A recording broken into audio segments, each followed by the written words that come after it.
My area of research is Quran. Quran. So my first question was, where is music talked about in Quran? Nowhere. It's not there. Nowhere. It's not there. This is Islam we are practicing. তিনি কোরআনের expert, কোরআনে গান হারাম কোথায় আছে? No higher, কোথাও নেই। খেয়াল করেন কে বলছে আপনাকে? নোমান আলী খান, কোরআনের এক্সপার্ট, কোরআনের বিশেষজ্ঞ, কোরআনের স্কলার। তিনি আপনাকে বলছেন গান হারাম কোরআনে কোথাও নেই, নো হায়ার। তাহলে এটা কিভাবে হারাম হলো?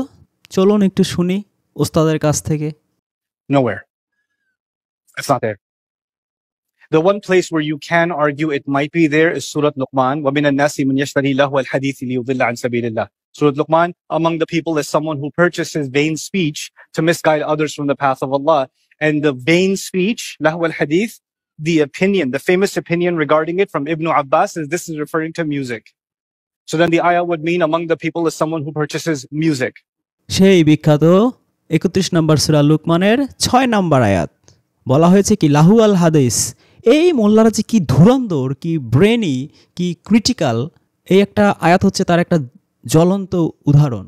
লাহু আল হাদিস এর অর্থ বানিয়েছে অবান্তর কথা, আরেক অর্থ বানিয়েছে গান বাজনা। মানে ভাবটা এমন যে আল্লাহ গান বাজনার মিউজিকের আরবি জানতো না, ওনারা আল্লাহর পক্ষ থেকে সেটাকে কারেকশন করে অর্থ বানিয়ে দিয়েছেন। ননসেন্স। এরকম দেখবেন, অজস্র দেখবেন এই আলেম ওলামা দাবিদার কিভাবে কোরআনের ওই শব্দ নিয়ে গেম খেলে ওয়ার্ড টুইস্ট করে অর্থ বিকৃতি করে, আর ওয়াজের ময়দানে চিল্লাপাল্লা করে যে সব ইহুদি খ্রিস্টানদের ষড়যন্ত্র। ইহুদি খ্রিস্টানরা কি কোরআন বিকৃত করতে এসেছে, অর্থ বিকৃত করতে এসেছে? এই মোল্লারাই অর্থ বিকৃত করে, শব্দের সাথে টুইস্ট করে, আল্লাহ যা বলেননি তা আল্লাহর উপর চাপিয়ে দেয়। এই যে আল্লাহ লাহু আল হাদিস বলল, এইখানে হাদিসের অর্থ কেন তারা পাল্টে ফেললো? হাদিস শব্দ আছে, হাদিস রাখো তুমি। আল্লাহ যেখানে আছে আল্লাহ লেখো, যেখানে জান্নাত আছে জান্নাত লেখো, যেখানে জাহান্নাম আছে জাহান্নাম লেখো, যেখানে রাসূল আছে রাসূল লেখো, হাদিস আছে হাদিস লেখো। তাহলেই তো মানুষের কাছে পরিষ্কার হয়ে যাবে যে আল্লাহ লাহু আল হাদিসের কথা বলেছে। টাকা দিয়ে কেনো 10 খণ্ডের বুখারী শরীফ 3000 টাকা দিয়ে, সেটাই তো আল্লাহ বলেছে। কুরআন থেকে, আল্লাহর পথ থেকে মানুষকে ডাইভার্ট করার জন্য এই লাহু আল হাদিস ক্রয় করে, মানুষ প্রচার করে। এটাকে তোমরা অর্থ করেছো গান, গীত, মিউজিক। কারণ এটার সঠিক অর্থ প্রকাশ করা হলে তোমাদের এই মুফতিগিরির বিজনেস আর থাকবে না। মানুষ সূরা ইয়াসিনের 21 আয়াতের মতো যারা বিজনেস না করে, যারা বিনিময় না চায় তাদের কাছে যাবে। বিজনেস উইল গো ইনটু হেল। আল্লাহ যেটা বলেছে সেটাই ঘটছে। এই লাহু আল হাদিসই এই কোরআনের পথ থেকে মানুষকে দূরে সরিয়ে রাখছে। নোমান আলী খানও কিন্তু এই বিষয়টাই এখানে উল্লেখ করেছে যে এইখানে লাহু আল হাদিস দিয়ে মিউজিক, গান এগুলো কিছুই বোঝানো হয়নি। বলল না সে, নো হায়ার, কোরআনের কোথাও গানকে হারাম করা হয়নি। ভুলে যাবেন না, নোমান আলী খান কিন্তু কোরআনের এক্সপার্ট, কোরআন বিশেষজ্ঞ। এইভাবে কিন্তু সারা পৃথিবী তাকে চেনে। সেই কোরআনের এক্সপার্ট বলছেন নো হায়ার, এবং এই লাহু আল হাদিস মানে গান বাজনা নয়। তো কোরআনের পথ থেকে এই লাহু আল হাদিস কীভাবে মানুষকে বিপদগামী করে? কোরআন বলছে যে রাসূলের মধ্যে আছে উত্তম আদর্শ। এই লাহু আল হাদিস বলছে যে রাসূল 13টা বিয়ে করছে, 6 বছরের শিশু বিয়ে করছে 54 বছর বয়সে। তার শরীরে 30 জন পুরুষের যৌন শক্তি ছিল। তিনি প্রতিদিন 11 জন স্ত্রীর কাছে যাইতেন, সহবাস করতেন। তিনি মানুষকে চোখ উপড়ে ফেলতেন, হাত পা বিপরীত দিক থেকে কেটে নৃশংস শাস্তি দিতেন। এইভাবে আল্লাহ রাসূলের চরিত্রকে কালিমালিপ্ত করেছে এই লাহু আল হাদিস। অথচ কোরআনে বলছে কি, আল্লাহ রাসূলের চরিত্র হচ্ছে উত্তম আদর্শ। তিনি উপপত্নী রাখতেন, মানে সেই হিরমখানার মতো। সুলতান সুলেমানে যেমন দেখেন হিরেমখানা, সেই সম্রাট আকবর, শাহজাহান, তাদের যেমন হিরেমখানা ছিল, 2, 4, 5, 10টা উপপত্নী থাকতো। আল্লাহ রাসূল সেরকম হিরেমখানা ছিল, সেখানে উপপত্নী রাখতেন, দাসী রাখতেন, তাদের গর্ভে সন্তান হতো। সেই মারিয়া কিপ্তিয়ার কাহিনী আমরা জানি। এইভাবে রাসূলের চরিত্র কলঙ্কিত করেছে এই লাহু আল হাদিস। অথচ কোরআন বলছে উত্তম আদর্শ। সুলাইমান নবী, আল্লাহ কত সুন্দরভাবে তার চরিত্র বর্ণনা করেছেন। আর লাহু আল হাদিস কি বলছে? এক রাতে 100 স্ত্রীর কাছে যেতেন, শপথ করে যে আজকে যাব আমি 100 জনের সাথে সহবাস করব, আর আমার 100টা পুত্র সন্তান হবে। দাউদ নবীর কথা কি করেছে? তার একটা নারীকে পছন্দ হয়েছে, তার সাথে সহবাস করেছে, তাকে বিয়ে করতে গেলে সমস্যা, তার স্বামীকে যুদ্ধে কৌশলে পাঠিয়ে হত্যা করিয়ে তারপর সেই নারীকে সে বিবাহ করেছে। মুসা নবী ন্যাংটা হয়ে গোসল করতো, জামা কাপড় পাথরের উপর রাখতো, পাথর তার সেই জামা কাপড় নিয়ে দৌড়াতো, তিনি যে সেগুলোর উপরে পিটাতেন। এইভাবে নবী রাসূলদের চরিত্রকে কালিমা লিপ্ত করেছে এই লাহুয়াল হাদিস। অথচ কুরআন বলছে কি, নবীরা আমাদের আদর্শ, আল্লাহ রাসূল আমাদের আদর্শ, উত্তম আদর্শ, ইব্রাহিম নবী উত্তম আদর্শ। এইভাবেই লাহুয়াল হাদিস এই কুরআন থেকে আপনাকে বিচ্যুত করে। তাহলে ইবনে আব্বাসের উনি রেফারেন্স টানছেন। ইবনে আব্বাস কি নবী? নবী যখন নবুয়ত পেয়েছেন তখন ইবনে আব্বাসের বয়স কত? 1 বছর, 2 বছর, 3 বছর, বাচ্চা শিশু। তাফসির করবে আবু বকর, বন্ধু উমর, আলী। না, তাফসির করছে কে? অর্থের ব্যাখ্যা করছে কে? ইবনে আব্বাস। তো হাদিসের অর্থ কথা সবখানে লিখলেন কুরআনের, এইখানে এসে সং মিউজিক কিভাবে হলো? কিভাবে তারা এই শব্দ বিকৃত করে খেয়াল করেছেন? হাদিস শব্দের অর্থ বানিয়েছে কি এখানে? ইবনে আব্বাসের রেফারেন্স দিয়ে মিউজিক। ভাবটা এমন যে আল্লাহ মিউজিকের আরবি জানে না। ভাবটা এমন, নবী তার সাহাবীদের এটা বলেননি। কাকে বলেছেন? তার বয়স ছিল 2, 3, 4 বছর, সেই বাচ্চা শিশুকে তিনি বলেছেন। বলে তারপরে 27টা, 28টা, 50টা যুদ্ধ করতে তিনি গিয়েছেন, দিনের প্রচার করতে গিয়েছেন, কাফেরদের হাতে মার খেয়েছেন 13 বছর। তারপর মদিনা গিয়েছেন, এত বিচার সালিশি করেছেন, মানুষকে দিনের পথে দাওয়াত দিয়েছেন। আর তাফসির শিখিয়েছেন কাকে? সেই 2, 4, 5 বছর বয়সে সে ছোট্ট বাচ্চা ইবনে আব্বাস, তাকে শিখিয়েছেন যে কোনটার কি অর্থ। আর কাউকে তিনি শেখাননি। This is how they misguide us with লাহুয়াল হাদিস। হাদিস শব্দের অর্থ সমগ্র কুরআনে আছে কথা, বাণী, আর এইখানে বানিয়েছে মিউজিক। হোয়াট ননসেন্স আর this people. And the vain speech, lahu al-hadith, the opinion, the famous opinion regarding it from Ibn Abbas is this is referring to music. So then the ayah would mean among the people is someone who purchases music. So now all of a sudden this became a Quran studies issue, right?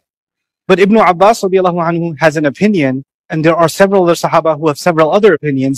And fun enough, the opinion of Ibn Abbas radiallahu anhu that's recorded in Ibn Kathir is not authentic. It's not authentic. The chain includes someone who's considered a drunkard. That shouldn't be heard. খেয়াল করছেন? ইবনে আব্বাসের যেই তাফসির, যে ব্যাখ্যা, যে বর্ণনা, সেটা কি বলছেন? Is not authentic. এটা সহিহ হাদিস নয়, এটা সঠিক নয়, এটা জাল, এটা বানোয়ানো, বানোয়াট। এই জাল, জয়ীফ, বানোয়াট দিয়েই মুসলিমদের এইভাবে শত শত বছর ধরে এই পথভ্রষ্ট করার দায়িত্ব নিয়েছে এই আলেম নামের জালেমরা। আর আপনারা অন্ধভক্ত তাদের। পাপ্পা, দে এনজয় দেয়ার লাইফ পাপ্পা, অ্যান্ড ইউ আর ফুল। সারা জীবন শুনে আসছেন, দেখেছেন। নোমান আলী খান বলছেন ওই হাদিস, যে ব্যাখ্যা তিনি দিয়েছেন ইবনে আব্বাস, যে হাদিস শব্দের অর্থ এখানে গান, মিউজিক, ওই ব্যাখ্যাটাই ভুয়া, সহি নয়, নট অথেন্টিক, খাঁটি নয়, সঠিক নয়। It's not authentic. The chain includes someone who's considered a drunkard. It's not authentic. The chain includes someone who's considered a drunkard. ও, তাহলে এই চেইন অফ ন্যারেশন যে সানাদের মধ্যে, যে ইসনাদের মধ্যে যে আছে একজন, তিনি হচ্ছেন ড্রাঙ্কার্ড, তিনি মদ খেতেন। So you can avoid it. সুতরাং আপনি এই হাদিসটা রিজেক্ট করতে পারেন। চিন্তা করেন কাদের কাছ থেকে হাদিস নিচ্ছে, আর সেটা শত শত বছর ধরে আমাদের শুনিয়ে যাচ্ছে।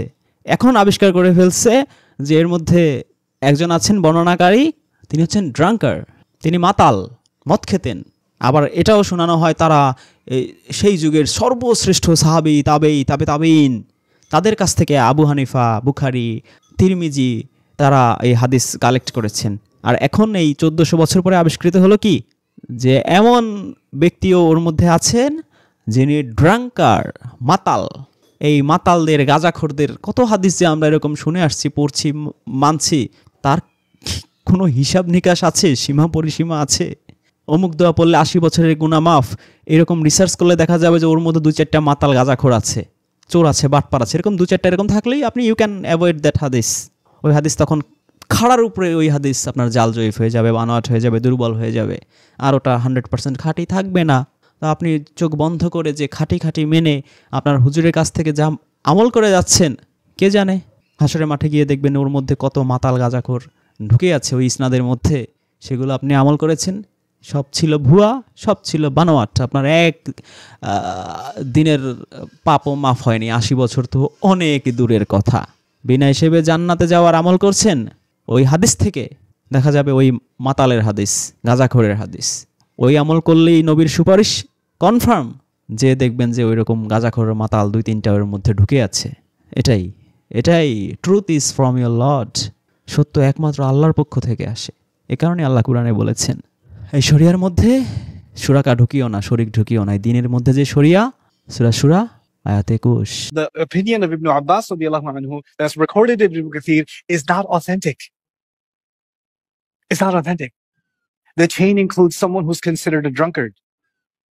That shouldn't be heard. Like la yu'khadh minhu. So when I came across some of these, and I don't study those chains, the muhaddithun do. The people of riwayah do. I go to them, they say this isn't explicitly clear. I was like, we're back to square one. So where is it? Okay, there are these ahadith. Then I go to Dr. Akram Nadwi. Tell me about these ahadith. None of them reach the degree of sahih. None of them reach the degree of sahih. খেয়াল করছেন, তিনি আবার আরেক স্কলারের কাছে গিয়েছেন, আরেক আলেমের কাছে একই জিনিস বলেছেন। সে কি বলছে যে ডিগ্রি অফ হাদিসের ডিগ্রি অনুযায়ী সেটা সহি হয়নি, হাদিসের মানদণ্ডে সেটা সহি হিসেবে প্রতিষ্ঠিত হয়নি, এখনও সেটা কি দঈফ দুর্বল সেই ক্যাটাগরিতে পড়ে আছে। এটাই হচ্ছে প্রবলেম। কয়জন মানুষ আমরা বুঝি যে এত ক্যাটাগরি আছে হাদিসের? দঈফ, হাসান, বানোয়াট, জাল কয়জন বুঝি? ইসনাদ কয়জন বুঝি? রাবিদের বর্ণনা কয়জন বুঝি? যারা বোঝে তারাই বা কতটুকু বোঝে? Problem. None of them reach the degree of sahih. I'm like, okay, he must be a deviant. Because you can't declare something haram until you have most explicit evidence. Because you can't declare something haram until you have most explicit evidence. You can not declare something যদি আপনার most exclusive evidence না থাকে। Most exclusive evidence কি চান আপনি? কুরআনের চেয়ে পৃথিবীতে আর কি আছে যে মোস্ট এক্সক্লুসিভ এভিডেন্স? কি চান আপনি? আল্লাহর যদি কোনো কিছু হারাম করার ইচ্ছে হতো, শরিয়ার মধ্যে দেয়ার, মিথ্যা বলা হারাম, ঘুষ হারাম, জুলুম হারাম, গীবত হারাম, সম্পদ জমা করা হারাম, মানুষকে কষ্ট দেয়া হারাম, আল্লাহ বলে দিত। আল্লাহ বলেনি যে এই কোরআনে আমি কিছুই বাদ দেইনি? তারপর আপনার মোস্ট এক্সক্লুসিভ এভিডেন্স দরকার। Quran is not enough for you. আবার বলছেন যে কোরআন হচ্ছে পরিপূর্ণ দিন, পূর্ণাঙ্গ জীবন ব্যবস্থা, আর আপনি এক্সক্লুসিভ এভিডেন্স খুঁজে পাচ্ছেন না। পোড়া কপাল। কোনো কিছু হারাম করা দরকার হলে আল্লাহ হাজা হারাম স্ট্রেট বলে দিত। কিন্তু ওই যে আপনাদের সিম্পলিসিটি পছন্দ না, সহজ সরল কথা আপনাদের ভালো লাগে না। 22 নম্বর সূরা হাজের 78 নম্বর আয়াতে আল্লাহ কি বলেছেন? আল্লাহ এই দিনের মধ্যে তোমাদের জন্য কোনো ডিফিকাল্টি রাখেননি, কোনো কঠোরতার তিনি রাখেননি। সহজ সরল প্রাঞ্জল। মিথ্যা হারাম, জুলুম হারাম, গীবত হারাম, ওইটা করো না এই শাস্তি, ওই কাজ করো না এই শাস্তি। সিম্পল, পরিষ্কারভাবে আল্লাহ বলে দিবে হাজা হারাম, অথবা এই শাস্তি হবে এটা করলে, অথবা তোমরা ক্ষতিগ্রস্ত হবে, অথবা ওই কাজ করলে তোমরা ব্যর্থ হয়ে যাবে। এইভাবে আল্লাহ বলে দিবে। এজন্যই আল্লাহ বলেছেন যে তিনি কাঠিন্য রাখেননি ধর্মের মধ্যে, দিনের মধ্যে তিনি কঠোরতা আরোপ করেননি, তিনি সহজ করতে চান তোমাদের জন্য। সাধ্যের বাইরে কোনো কিছু আল্লাহ চাপিয়ে দেন না। আপনি কল্পনা করতে পারছেন নোমান আলী খান সারা পৃথিবীর বিখ্যাত স্কলার, আলেম, আল্লামা লেভেলে চলে গিয়েছেন, তিনি পর্যন্ত নাকানে চুবানি খাচ্ছেন একটা জিনিস যে মিউজিক হারাম এইটা খুঁজে বের করতে পারছেন না। তিনি বছরের পর বছর রিসার্চ করছেন, মক্কায় দৌড়াচ্ছেন, আরবে দৌড়াচ্ছেন, রিয়াদে দৌড়াচ্ছেন, মালয়েশিয়া দৌড়াচ্ছেন, আফ্রিকায় দৌড়াচ্ছেন, পারছেন না। Struggling, he is struggling. এই হচ্ছে শ্রেষ্ঠতম আলেমদের মধ্যে একজনের অবস্থা, যে একটা জিনিস তিনি খুঁজে পাচ্ছেন না, সমাধান করতে পারছেন না, আর আপনারা তাদের মাথায় তুলে নাচছেন। কত জটিল করে ফেলছে তারা এই দিনটাকে, কত কঠিন করে ফেলেছে। কি শিখলাম আমরা? একটা সলিউশনের জন্য তুরস্কে যাচ্ছে, মালয়েশিয়া যাচ্ছে, আরবে যাচ্ছে, তারপরে সে বলছে যে হাদিস ছাড়া তোমরা চলতেই পারবে না, হাদিস ছাড়া তোমরা ধর্ম পালনই করতে পারবে না। 3-4 দেশে এরকম টাকা পয়সা কয়জনের আছে আপনার আমার, যে 3-4-5টা দেশে যে সবচেয়ে বড় বড় স্কলারদের সাথে আলোচনা করে আপনি একটা বিষয়ে সমাধান আনবেন? আছে? কয়জন আছে? এত জটিল করে ফেলছে, আর চড়া গলায় বলছে যে এই হাদিস ছাড়া তোমরা চলতেই পারবে না। দিন অপূর্ণ, ইসলাম অপূর্ণ হয়ে যাবে। None of them reach the degree of sahih. I'm like, okay, he must be a deviant. Because you can't declare something haram until you have most explicit evidence. So I'm still trying to wrap my head around it. I can't make a judgment on it until I know better. So I go to the Grand Mufti of Wilaya, because they're Shawafir. And the Shafi'is generally have a view that it's haram. So I wanted to know. These are their full-time job is to issue fatwas for the country. They're not the imam of a masjid or the head of a university or a famous scholar. কি দৌড়াদৌড়ি করছে শুধু এই music হারাম কি হারাম না এটা জানার জন্য কোথায় কোথায় দৌড়াচ্ছে ভাবেন একবার, কারণ তার মিউজিক ভাল লাগে। কাদের কাছে গেছে? তাদের ফুল টাইম জব ইস্যু ফতোয়া। দরবারি আলেম, লাখ লাখ টাকা বেতন তাদের, 24 ঘন্টার চাকরি হচ্ছে তাদের, দেশের জন্য, ধর্মের জন্য, ইসলামের জন্য ফতোয়া দেয়। তারা পর্যন্ত নাকানে চুয়ানি খাচ্ছে, উনি সলিউশন পাচ্ছেন না তাদের কাছ থেকে। চাকরিটা কি? ফুল টাইম 24 ঘন্টা ধরে শুধু এই ফতোয়া দেবে, এইটাই তাদের চাকরি। কিভাবে দেবে? কুরআন থেকে না, ওই হাদিস, লাহুয়াল হাদিস, জয়ীফ হাদিস, হাসান হাদিস, এর মধ্যে কারা কারা মাতাল আছে, গাঁজাখোর আছে, সেগুলো বের করবে, তারপর ইজমা করবে, তারপর কিয়াস করবে, তারপর এসে এই শাফি আর হানাফির সাথে মারামারি বাঁধবে। শাফি বলবে এটা কারেক্ট, আর মালিকি বলবে না এটা হয় নাই। শাফি বলবে সুন্নাতে মুয়াক্কাদা, মালিকি বলবে বা হানাফি বলবে হাজা বিদাত, এটা বিদাত হবে, এটা শিরক হবে। এই চলছে আজগুবি ধর্ম, আজগুবি মানহাজ, অদ্ভুত অদ্ভুত, মানে পুরো পৃথিবীর মুসলিমদের আধা পাগল বানানোর মিশন চলতেছে তাদের মধ্যে। এত বিখ্যাত আলেম ওলামা, মুফতি, লাখ লাখ টাকা বেতনধারী, এত লক্ষ লক্ষ হাদিস মুখস্থকারী আপনাকে কনক্রিটলি বলতে পারছে না মিউজিক ইজ হারাম। ভাবেন তাহলে পাথর মেরে হত্যা করার কি অবস্থা? কত নিরীহ মানুষ তাদের জীবন দিল। আল্লাহ কি বলছে? হত্যার পরিবর্তে হত্যা, চোখের পরিবর্তে চোখ, যে যতটুকু আঘাত করে ততটুকু আঘাত। তো একজন জিনা করেছে, এজন্য তাকে হত্যা, মানে কত পাপ কি আর পানিশমেন্টটা কি? কন্ট্রাডিক্টরি হয়ে গেল না? কোরআনে নাই, কোরআনে আছে 100 বেত্রাঘাত। 25 আয়াতে আছে সূরা নিসার যে অর্ধেক, যারা মামালাকাত আইমানুকুম, পাথর মারলে অর্ধেক কিভাবে দিবেন? 25 নম্বর আয়াতে সূরা নিসার, মামালাকাত আইমানুকুমদের অর্ধেক মৃত্যুদণ্ড কি দেওয়া সম্ভব? সম্ভব না। অ্যানালাইসিস করলে, রিসার্চ করলে দেখা যাবে যে ওই হাদিসের মধ্যে 2-4টা মাতাল আছে, পাথর মেরে হত্যা করো। ভাবেন একবার কি নৃশংসতা, যেখানে আল্লাহ বলেননি কোরআনে কাদের উপর ভরসা করে এই হিল্লা বিয়ে চলছে, পাথর মেরে হত্যা, রজমের শাস্তি চলছে, পূর্ণবয়স্ক নারীদের 10 ঢোক দুধ পান করার হাদিস এর উপর আমল চলছে।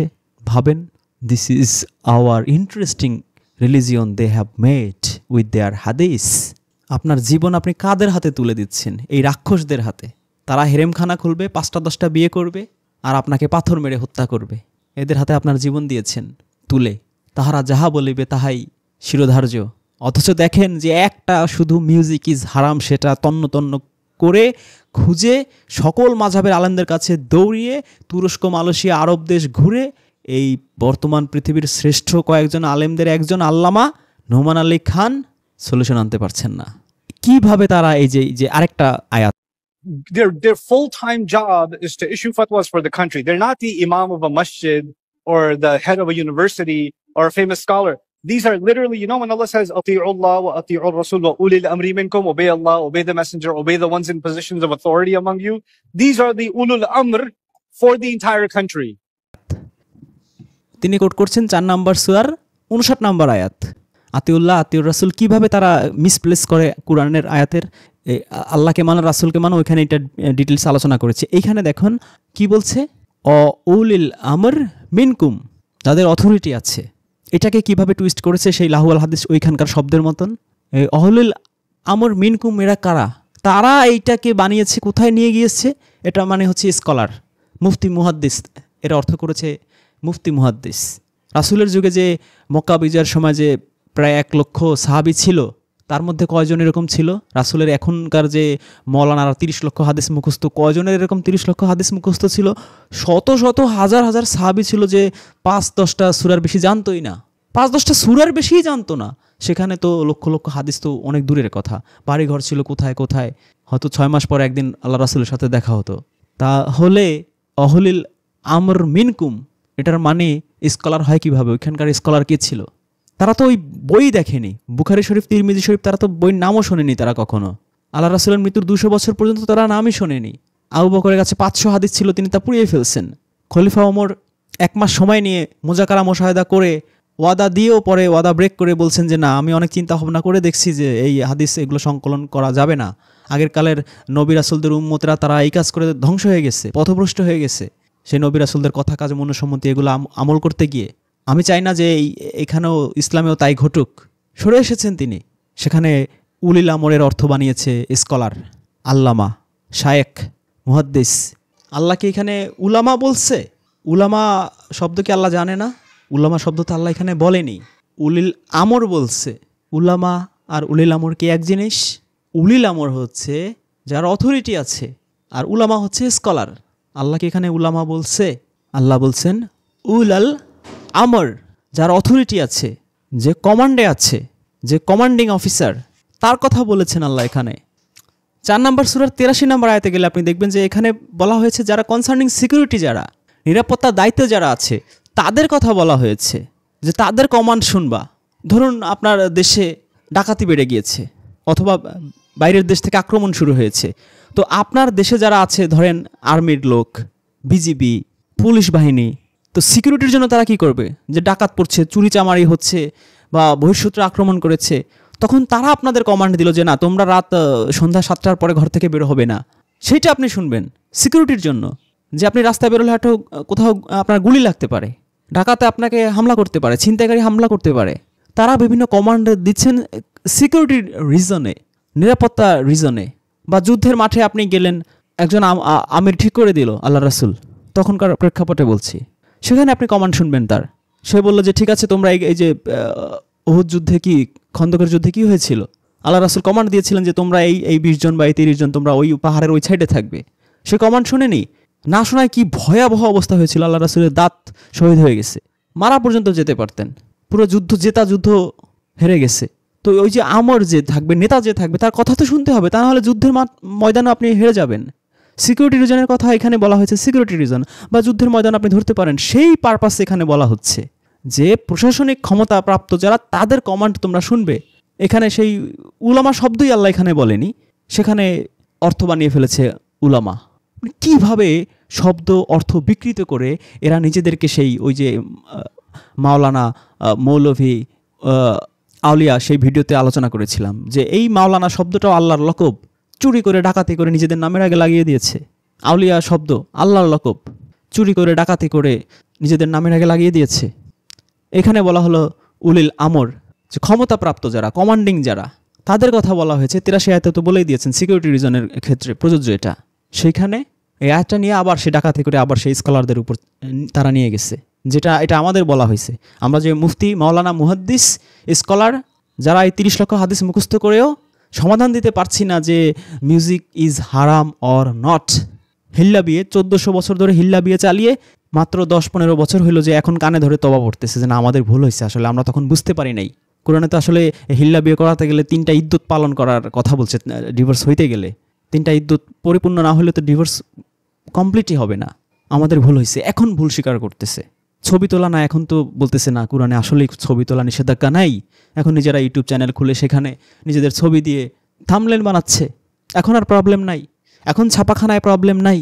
This is how they make us fool and running their business, making money, living a luxurious life. Then I was at a convention and a young speaker was giving the youth motivation. We all know music is haram, right? And I was like, I don't know that. We all know it's haram? He goes, yeah, akhi, I know there's a lot of, you know what I mean. I was like, no, I don't know what you mean. We all know it's haram? He goes, yes, logic that somehow we have to protect the people and not tell them that this is not black and white, because otherwise there will be fitna. Look around you, bro. How much more fitna you want before you say we're protecting them from fitna? What planet are you living on? By making us fool. তিনি কনফারেন্সে গেলেন, সেখানে কি বলা হলো? আমরা we all know music is haram, আমরা সবাই জানি। নোমান আলী বলছেন যে কই না তো, আমি তো জানি না। এটা ঘটে, এটা হচ্ছে এই ওয়াহাবি, সালাফি, এই আহলে হাদিস বাহিনী যারা এই আন্দাজে এইভাবে বলে, আমরা সবাই জানি মিউজিক ইজ হারাম। কোথায় হারাম? নোমান আলী খানও তো একই কথা বলছেন, আই ডোন্ট নো, আমি তো জানি না। সে হানাফি মাযহাবের কথা বলছে যে প্রাইভেটলি তারে বলছে যে না, এটা হারাম, আমরা পাইনি, নো ইস্যু, কিন্তু ওপেনলি তারা বলে না। ওই যে তারা চায় যে মানুষ পাপী হিসেবে নিজেকে মনে করুক সব সময়। এইভাবে তারা মিসকোট করে, আইএস করে, আল কায়দা করে, বোকো হারাম করে, আনসারুল্লাহ বাংলা টিম করে, হিজবুত তাহরির করে, ইভেন খ্রিস্টানরা, ইহুদিরা, ইসলাম বিদ্বেষীরা একই কাজ করে।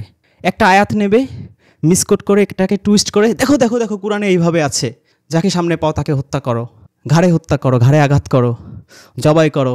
এভাবে ইসলাম বিরোধী অপপ্রচার চালায়। এই মাঝহাবি এই স্কলার এরাও একই কাজ করে, মানুষকে জঙ্গিবাদের দিকে এইভাবে ঠেলে দেয়। মিসকোট। আবার হাদিস নিয়ে আসে এক গাদা, খোঁজ নিলে দেখা যায় যে ওর মধ্যে রাবি আছে অনেকগুলো সেই মাতাল গাঁজাখোর, জয়ীফ হাদিস নিয়ে এইভাবে মানুষকে পথভ্রষ্ট করে। তো জীবনে প্রথমবার এই নোমান আলী খান নিজের আকল জ্ঞান বুদ্ধি এটা খাটানো শুরু করেছেন। মানে একটা ক্ষেত্রে যেহেতু উনি পছন্দ করেন মিউজিক, পছন্দ করেন, হি লাভস মিউজিক, এই কারণে তিনি এটা নিয়ে এত দৌড়াদৌড়ি করেছেন, এত তুরস্ক, মালয়েশিয়া, আফ্রিকা, আরব এত দেশগুলো তিনি ঘুরেছেন, এত এত স্কলারদের সাথে দেখা করেছেন। তো তিনি যদি এই কমন সেন্স, এই আকল, এটা যদি তিনি সবসময় এরকম খাটাতেন, তাহলে এই লাহুয়াল হাদিসের চক্কর থেকে তিনি বের হয়ে এসে পরিপূর্ণ হেদায়েতের আলোকে উদ্ভাসিত হতে পারতেন। Bad luck. তাহলে নোমান আলীর জন্য আমাদের করুণা ছাড়া, আফসোস ছাড়া কিছুই করার নেই। সারা পৃথিবী চষে বেরিয়েছেন, কোনো কুল কিনারা করতে পারেননি। হাদিসের সাগরে ডুব দিয়েও যারা এই হাদিসের সাগরগুলো বানিয়েছে, সেই scholar, top class world ranking, কোনো সলিউশন তিনি বের করতে পারেননি। এখন আমি আপনাদের একটা প্রশ্ন জিজ্ঞেস করি, মিউজিক ইজ হারাম, এই বিধান কে দেবে? কে দেবে এই বিধান, এই আইন, এই হুকুম যে মিউজিক ইজ হারাম? কি মনে হয় আপনার?